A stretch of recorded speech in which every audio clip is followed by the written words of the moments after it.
Hey folks, Matthew Weiss here. Welcome to Nobody Likes a Moderate, the show, if you can call it that, where I rant about my political opinions and you tell me I'm wrong.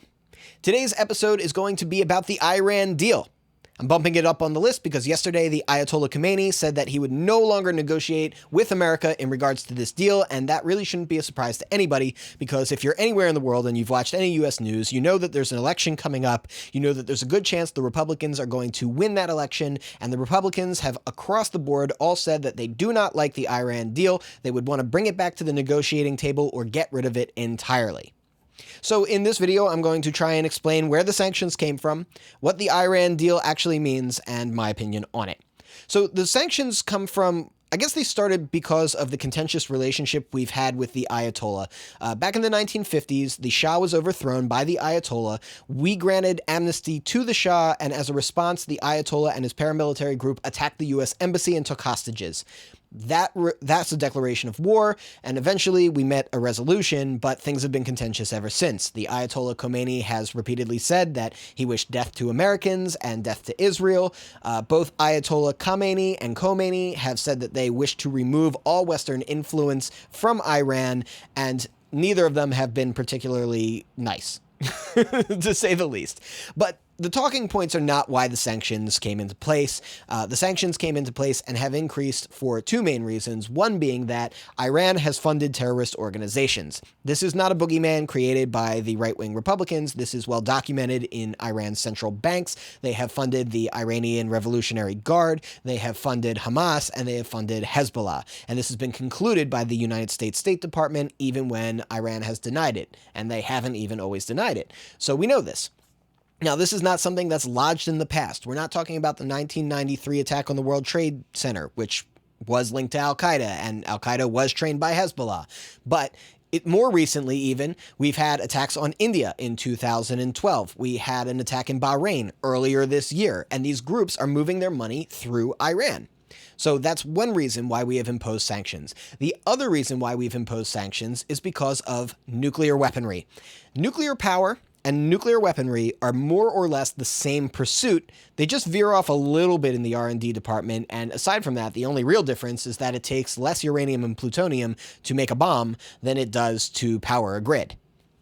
So Iran has had a history of being deceitful when it comes to inspections on their nuclear program. That's why we continue to increase the sanctions. Every time we put in a sanction, it comes with a clause that says you need to meet these requirements in terms of international inspection in order for these sanctions to ever be lifted. And they don't meet those requirements, so we steep them in thicker sanctions.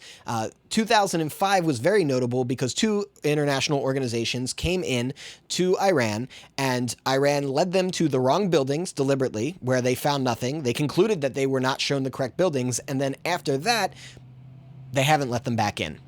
So to me, that does not say honesty and integrity, and now we're friends with the West. That says we're hiding stuff, we're deceitful, and you're at risk. What the Iran deal means? Well, it's a unilateral lift on all of the sanctions. This is a UN deal with Iran that requires American support.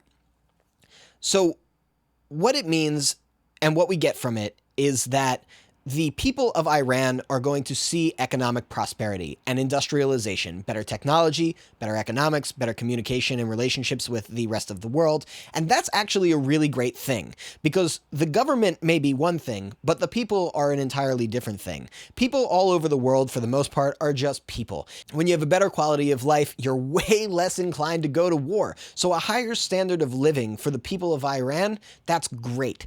In addition to that, liberal and conservative economists generally agree that once this kicks into effect, we are almost immediately going to see a revenue bonus of $25 billion. In addition to that, because Iran exports things like oil and textiles, both major businesses, we're going to have more leverage in the international market when it comes to buying those things, and those will have positive economic ramifications as well. What we're not getting out of the deal is a guarantee that our inspections are going to be any better than they have been in the past, is a guarantee that there's going to be a cease of funding to these organizations that then filter those funds to terrorists. What we're not going to get is any kind of guarantee that the people, the 4 prisoners that Iran is holding that are American citizens, will be released to America to be tried here. So there are certain things that raise huge question marks in terms of this deal, and it's not that I think that the sentiment is ill-placed. Ideally, we should both, Iran, America, the rest of the world, we should be working toward an Iran that does not have sanctions on it.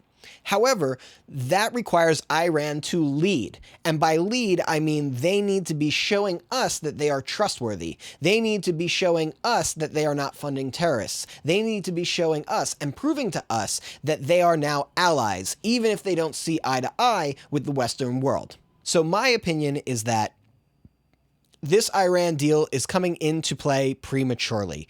It either needs to be much more strict and authoritative than it is, or it simply needs to not even be on the table until Iran can prove to us that they are no longer in ties with these groups that seek to hurt our interests. So that's my take on the Iran deal. It is a lot more complicated than that. I'm trying to sum it up in about 5 minutes, and my knowledge of it certainly stops at a point. So if you disagree with what I said, you might be right, and it's totally understandable because nobody likes a moderate. Till next time.